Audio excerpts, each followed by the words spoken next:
So, it's like gusto mong pumayat. Gusto mong pumayat. Bumili ka ng exercise machine. Ginamit mo one time. Tapos naging sabitan na ng tuwalya. Hindi ka talaga...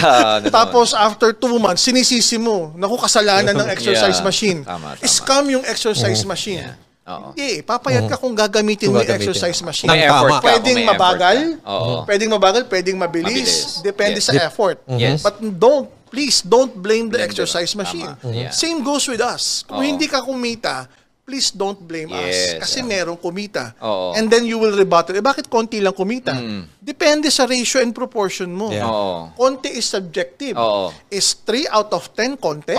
Is 4 out of 10 konti? Is 5 out of 10 konti? Depende sa perspective. But if you will do what has been taught to you by our training team and what we stand for, we guarantee you, kung gagawin mo ng tama, we guarantee you success. At kung hindi ka hihinto, we guarantee you success. Ngayon, kung hihinto ka at hindi mo gagawin ng tama, ayan na, bumababa na yung chances of being successful.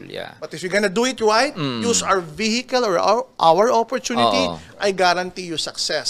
At saka not only that, Doc, no? I mean, syempre, na-acknowledge natin na meron talaga mga bashers sa industry. Hindi maalis yan eh. Sa lahat naman ng business industries, meron.